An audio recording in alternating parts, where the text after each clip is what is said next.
ആ സമയത്താണ് ദധീജി എന്ന ആ മഹർഷി ദക്ഷനോട് ചോദിക്കുകയാണ്,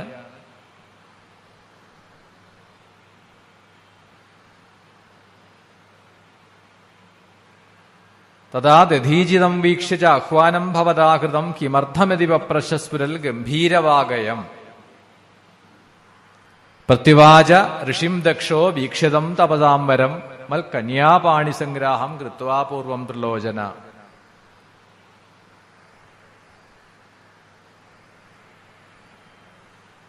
അപ്പൊ ഇവിടെ ദക്ഷനെ ചോദ്യം ചെയ്യുകയാണ് ദധീജി.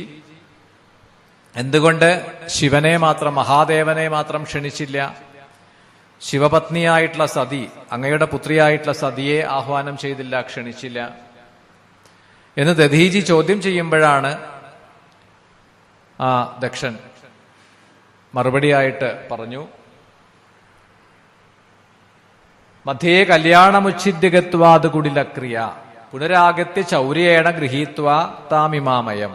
ദക്ഷന്റെ ദേഷ്യത്തിന്റെ ഒരു കാരണം അതാണ്, എന്റെ പുത്രിയെ ഞാൻ വിവാഹം ചെയ്തു കൊടുക്കാൻ നിശ്ചയിച്ചു, ഒരുക്കങ്ങളൊക്കെ ചെയ്തു, ആ സമയത്ത് വന്നില്ല, അങ്ങനെ വിവാഹം അപ്പം നടത്തിയില്ല. പിന്നീട് ഈ സതി തപസ് ചെയ്യുന്ന തപോഭൂമിയിൽ ആശ്രമത്തിലെത്തിയിട്ട് അവിടുന്ന് കൈപിടിച്ചു കൊണ്ടുപോവുകയും ചെയ്തു. അത് ഒരു ചോര സ്വഭാവമാണ്. നമ്മളൊരു സംഗതി കൊടുക്കാന്ന് പറയുമ്പോൾ വേണ്ട, പിന്നെയോ നമ്മളെ കാണാതെ അത് എടുത്തുകൊണ്ട് പോവുക, അതിനെ മോഷണം എന്നല്ലേ പറയുക. 4 പേര് നോക്കി നിൽക്കെ 4 ആള് കാണുക കൈപിടിച്ചു കൊടുക്കാന്ന് പറഞ്ഞിട്ട് കേട്ടില്ല അയാള്, എന്നിട്ട് ആരും ഇല്ലാത്ത സമയത്ത് വന്ന് വിളിച്ചുകൊണ്ടും പോവുക. അതാണ് ചെയ്തത്. അതുകൊണ്ട് എനിക്ക് അംഗീകരിക്കാൻ കഴിയില്ല, എന്നെ വഞ്ചിക്കുകയാണ് ചെയ്തത്. ഇനി ബാക്കി എല്ലാവരും പറഞ്ഞപ്പോൾ ഞാൻ എന്റെ മകളെ വിവാഹം ചെയ്ത ആളെയും കാണാൻ വേണ്ടി പോയി, പക്ഷെ എനിക്ക് അപ്പോഴും അവിടെ എനിക്ക് പ്രവേശനം കിട്ടിയില്ല, എന്നെ അപമാനിച്ച് മടക്കി അയക്കുകയാണ് ചെയ്തത്. അപ്പൊ എനിക്ക് എന്റെ മകളെയും എനിക്ക് കാണണമെന്നില്ല, മകളെ വിവാഹം ചെയ്ത ആ മഹാദേവനെയും ശിവനെയും കാണണമെന്നില്ല.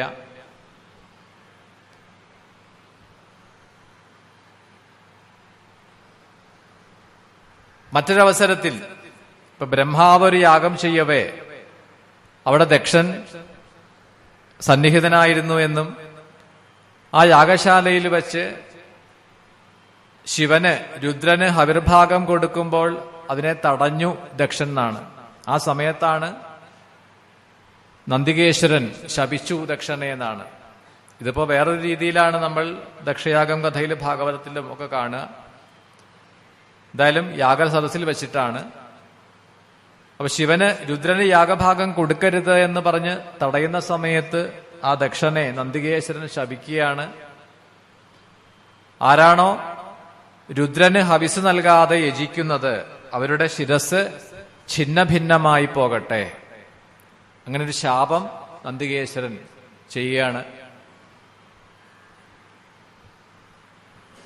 എന്തായാലും അതിനുശേഷം പിന്നീട് യാഗങ്ങളൊന്നും നടക്കണില്ല, കാരണം നന്ദികേശ്വരന്റെ ഈ ശാപം നിലനിൽക്കണു. അപ്പൊ ദക്ഷനെ ഭയന്നിട്ടും നന്ദികേശ്വരന്റെ ഈ ശാപം കൊണ്ടും ആരും യാഗം ചെയ്യാതെയായി. അതുകൊണ്ടാണ് ഞാനിപ്പോൾ ഈ യാഗം ചെയ്യാൻ തീരുമാനിച്ചത്. രുദ്രനെ കൂട്ടാതെ, ശിവനെ കൂടാതെ ഈ യാഗം ചെയ്യാൻ പോകുന്നു. ഇപ്രകാരമൊക്കെ ദക്ഷന്റെ ആ വാക്കുകൾ കേട്ട് ദധീജി പറയുകയാണ്, മറുപടി പറയുകയാണ്, അധ്വരേശം മഹാദേവം മുക്ത്വാ ദക്ഷ കൃതും ഭവാൻ കർത്തുമിച്ഛതി മോഹേന മഹദാ സർവശാസ്ത്രവിൽ ബ്രഹ്മാ വിഷ്ണു മുഖാൻ ദേവാൻ പശൂൻ സൃഷ്ട്വാ മഹേശ്വര കൽപ്പയിത്വാ സ്ഥിതിം തേഷാം സംഹരിഷ്യതി കാലത. ശിവനെ കൂടാതെ ദക്ഷ അങ്ങ് മായാമോഹം കൊണ്ടാണ് ഈ യാഗം ചെയ്യാൻ ആഗ്രഹിക്കുന്നത്.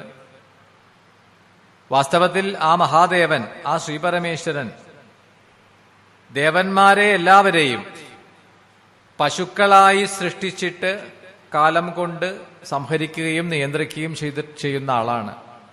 ശിവപുരാണത്തിൽ പറയും, ദേവന്മാർ അസുര നിഗ്രഹത്തിനായിട്ട് അങ്ങൊരു വഴി കണ്ടെത്തണമെന്ന് പറഞ്ഞുകൊണ്ട് മഹാദേവനെ സമീപിക്കുന്ന സമയത്ത് ഭഗവാൻ പറഞ്ഞു, അങ്ങനെയാണെങ്കിൽ ഞാൻ പറയണത് നിങ്ങൾ അംഗീകരിക്കണം.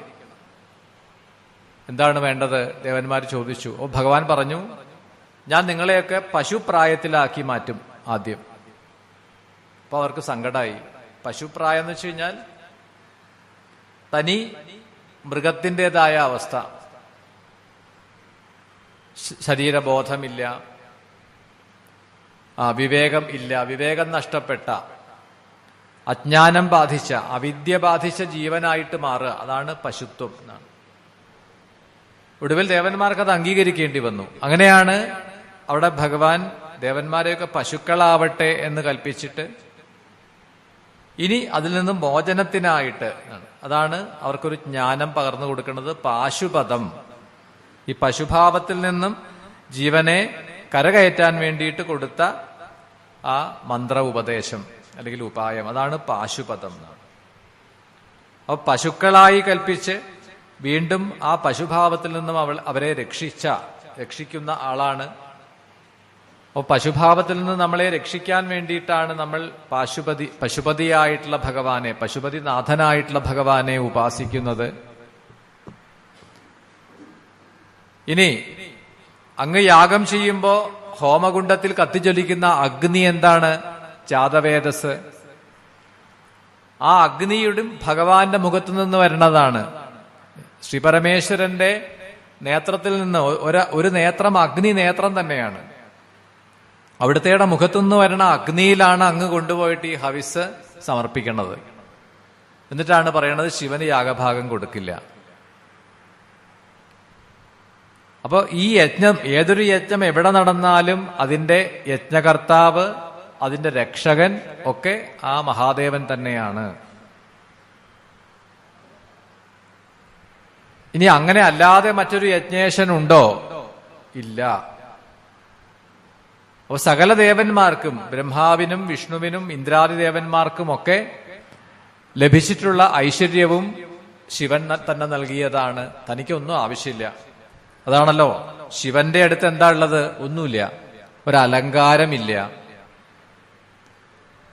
നമ്മൾ ആകെ ശിവന് ചാർത്തണത് ഒരു കൂവളമാലയാണ്. എന്ത് ഭംഗിയാ അതിനുള്ളത്? ഒരലങ്കാരവും വേണ്ട. എപ്പോഴും ഇങ്ങനെ ആർദ്രതനുവായി നനഞ്ഞ ശരീരവുമായിട്ട് ഈ എപ്പോഴും ഇങ്ങനെ അഭിഷേകം ചെയ്തും ധാര ചെയ്തും എപ്പോഴും ശരീരം ഇങ്ങനെ നനഞ്ഞിട്ടിരിക്കുകയാണ്. ഒരലങ്കാരവും ഇല്ല. അഭിഷേകം ചെയ്യേണ്ടത് പോലും അല്ലെങ്കിൽ ധരിക്കേണ്ടത് പോലും വെറും ഭസ്മമാണ്. അപ്പൊ തന്റെ ഭൗതികമായതിനെ മുഴുവനും പ്രദാനം ചെയ്യുന്ന ആളാണ് ശിവൻ. അതുകൊണ്ടാണ് ശിവന്റെ ഏറ്റവും വലിയ ഭക്തനെ ആരെന്ന് വിളിച്ചു? കുബേരൻ എന്ന് വിളിച്ചു.